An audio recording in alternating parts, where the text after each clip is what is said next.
एक ऐसा शक्तिशाली अस्त्र जिसके डर से स्वयं महादेव भी डरते थे, एक ऐसा शस्त्र जिसके खौफ से स्वयं श्री राम भी भयभीत हो गए थे, और एक ऐसा अस्त्र भी था जिसका इस्तेमाल करते ही भगवान श्री कृष्ण रण छोड़कर भाग गए थे। एक ऐसा शस्त्र जो पूरी सृष्टि को नष्ट करने की ताकत रखता था।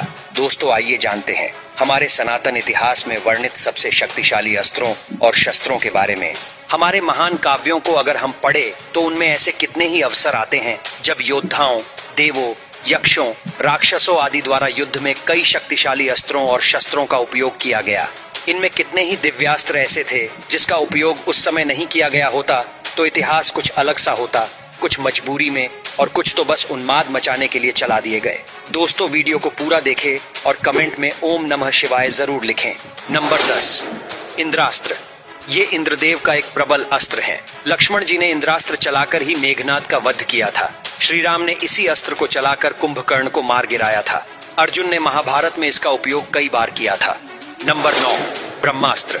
हमारे सनातन धर्म में ये माना जाता है कि धर्म और सत्य को बनाए रखने के उद्देश्य से ब्रह्मास्त्र का निर्माण ब्रह्मा जी द्वारा किया गया। ब्रह्मास्त्र की चपेट में आने से लक्ष्य पूरी तरह से नष्ट हो जाता है। इसका उल्लेख हमारे वेदों और महाकाव्यों में कई बार आता है। इसकी मारक क्षमता अचूक है। नंबर 8, वासवी शक्ति। इंद्रदेव की ये मोघ शक्ति उन्होंने कर्ण के कवच और कुंडल के बदले दी थी, पर कर्ण इसका उपयोग सिर्फ एक ही बार कर सकता था।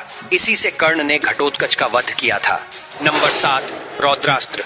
स्वर्ग लोक में अर्जुन ने इसी अस्त्र का उपयोग कर हजारों काल के व्यक्तियों का वध किया था। अर्जुन इस अस्त्र को कर्ण पर भी चलाने वाले थे, पर उसी समय कर्ण के रथ का पहिया भूमि में धंस गया था। इसीलिए अर्जुन ने इसको वापस ले लिया था। श्री राम ने इसका उपयोग कुंभकर्ण पर किया था। नंबर 6, वज्रास्त्र। देवराज इंद्र का वज्र एक दुर्जेय और अत्यधिक शक्तिशाली शस्त्र है। एक बार चलाने पर इससे इतनी ऊर्जा निकलती है जो लाखों प्राणियों को क्षण भर में भस्म कर सकती है। इंद्र ने इसका इस्तेमाल करके वल और वृत्त जैसे अति बलशाली राक्षसों का वध किया था। बाल हनुमान को भी इसका उपयोग कर अचेत कर दिया था। रामायण में ये अस्त्र श्री राम और लक्ष्मण जी के पास था और महाभारत में अर्जुन ने इस अस्त्र को अपने पिता से ग्रहण किया था। वज्रास्त्र को चलाकर ही अर्जुन ने लाखों निवातक वच असुरों का वध किया था। नंबर 5, वैष्णवास्त्र। यह अस्त्र अपने लक्ष्य को पूरी तरह से नष्ट करने में सक्षम है, चाहे वे लक्ष्य किसी भी प्रवृत्ति का हो। इस अस्त्र को स्वयं भगवान विष्णु जी से ही ग्रहण किया जा सकता है। श्री राम को इस अस्त्र का ज्ञान था और महाभारत में भवदत्त ने इसका उपयोग अर्जुन पर किया था, जिसको श्री कृष्ण ने अपने ऊपर ले लिया था और वह एक माला में बदल गया, क्योंकि श्री कृष्ण भगवान विष्णु जी के ही पूर्ण अवतार थे। नंबर 4, ब्रह्मशीर। यह ब्रह्मा जी का सबसे शक्तिशाली अस्त्र है। इसे ब्रह्मास्त्र से भी 4 गुना अधिक शक्तिशाली माना जाता है। रामायण काल में इसका ज्ञान श्री राम और लक्ष्मण जी दोनों को था, पर इसका उपयोग उन्होंने नहीं किया। महाभारत में इसका ज्ञान गुरु द्रोण, अर्जुन और अश्वत्थामा को था। कुरुक्षेत्र युद्ध के अंत में अश्वत्थामा ने अर्जुन पर ब्रह्मशीर चला दिया था, जिसके जवाब में अर्जुन को भी अपना अस्त्र छोड़ना पड़ा था। पर बीच बचाव के कारण अर्जुन ने तो अपना अस्त्र वापस ले लिया, पर अश्वत्थामा ऐसा करने में असक्षम थे और उसे उत्तरा के गर्भ की ओर मोड़ दिया। नंबर 3, नारायणास्त्र। यह भगवान विष्णु का एक शक्तिशाली दिव्यास्त्र है जिसका प्रतिकार करना असंभव है। इसका प्रतिरोध करने से इसकी शक्ति बढ़ती जाती है और इसका केवल एक ही प्रतिकार है, और वे ये कि शत्रु अस्त्र छोड़कर नम्रता पूर्वक अपने आप को अर्पित कर दे। इसका उपयोग महाभारत में अश्वत्थामा ने पांडव सेना पर किया था। कुछ ही समय में इस अस्त्र ने पांडवों की एक अक्षौहिणी सेना नष्ट कर दी थी। तब श्री कृष्ण ने सबको इसके आगे नतमस्तक होने की सलाह दी थी। नंबर 2, पाशुपतास्त्र। यह भगवान शिव का एक अति शक्तिशाली अस्त्र है जो संपूर्ण ब्रह्मांड को पलक झपकने से भी पहले नष्ट करने में सक्षम है। त्रिपुरा 3 अविनाशी दानव नगरों को नष्ट करने के लिए भगवान शिव ने पाशुपतास्त्र का ही उपयोग किया था। इस बाण का निर्माण भगवान शिव ने किया था।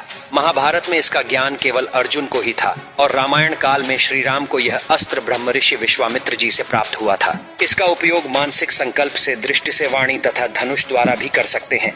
इनमें से चाहे जैसे भी इसका आह्वान हो, शत्रु का नाश होना तय है। पहले स्थान पर भगवान शिव का त्रिशूल और विष्णु जी का सुदर्शन चक्र आते हैं। भगवान शिव का त्रिशूल समस्त अस्त्र शस्त्रों से अधिक शक्तिशाली है।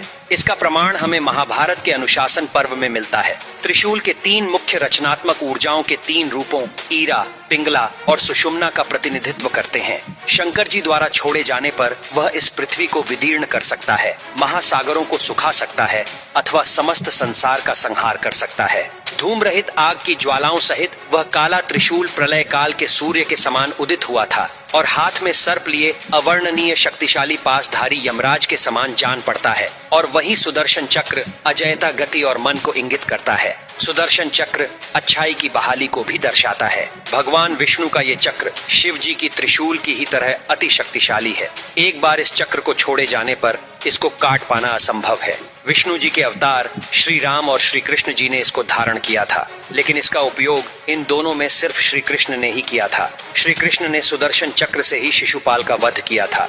महाभारत के अनुसार भगवान शिव ने ही यह चक्र विष्णु जी को प्रदान किया था। इनके अतिरिक्त कई और प्रबल अस्त्रों का माननीय उल्लेख है, जैसे कि कर्ण का भार्गवा अस्त्र, जिससे उसने बड़ी संख्या में पांडव सैनिकों को क्षति पहुंचाई थी। नागपाश, जिसके उपयोग से मेघनाद ने श्री राम और लक्ष्मण जी को बांध दिया था। इससे मुक्ति के लिए गरुड़ देव को बुलाना पड़ा था। भगवान कार्तिकेय जी का शक्तिशाली अस्त्र वेल, ये माँ दुर्गा ने कार्तिकेय जी को दिया था।